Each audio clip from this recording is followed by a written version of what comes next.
Dahil tapos ka ng mag-register and magpa-verify na account mo, ang next step is syempre mag-fund ka ng account mo para maklaim mo yung 20% deposit bonus. So ito yung step-by-step tutorial kung paano ka magpa-fund via DragonPay.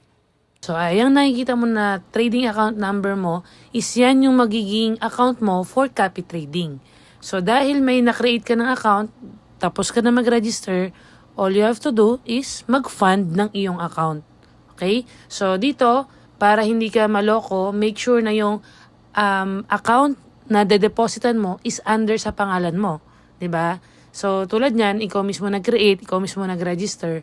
So, that means, sariling account mo yan, and ikaw yung magpa-fund. Wala kang kailangang ibigay na fund, na GCash kahit kaninong tao, dahil ikaw lang yung tanging magde-deposit sa iyong trading account. Click mo yun nasa baba, nakalagay yung fund your account. So, ito naman yung page na mapupuntahan mo. Yan. So, makikita mo nakalagay deposit funds. Tapos, ayan yung tab ng may Visa, Mastercard. Yan yung i-click mo. Dahil kung gusto mo mag-deposit via GCash or via online banking, regardless kung anong bangko mo, yan yung pipiliin mo na option. So, yan yung trading account number mo. And then, lagay mo yung amount na capital na gusto mong gamitin for copy trading. So, let's say 100.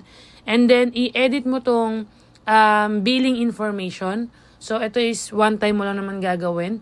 Once na okay na to, click mo yung next. And then, after mo i-click yung next, ito yung lalabas. How would you like to pay? Ayan yung mga options.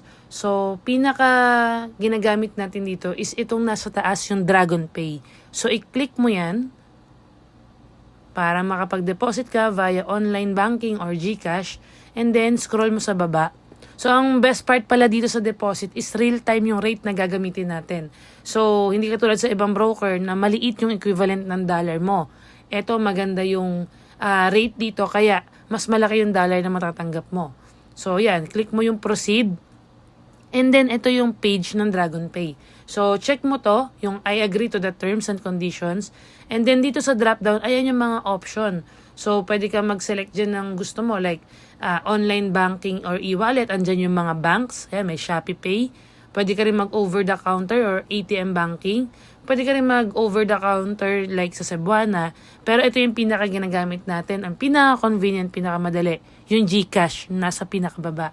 So, once na-click mo yan, ito yung next page. Yan. So, may charge na 10 pesos. So, continue mo lang. And then, yun na. Input mo yung GCash number mo. And then, once na nalagay mo na yan, papadala siya ng OTP para ma-validate na yan yung iyong GCash. And then, once na malagay mo na rin yung code, ilalagay mo na yung iyong MPIN. So, after that, balik ka sa iyong account. And makikita mo, real-time pumasok yung iyong deposit. So, make sure mo na sa trading account mo, nakalagay na doon, nag-reflect na doon yung funds. And after that, screenshot mo yan, isend mo sa akin para ma-confirm ko kung connected yung account mo sa akin. So, once ma-confirm ko na connected ka with FCAT, of course, makukuha mo yung iyong 20% deposit bonus, hintayin mo may credit sa account mo, and then, isisend ko na sa'yo yung last step, which is kung paano mag-copy na napakadali lang.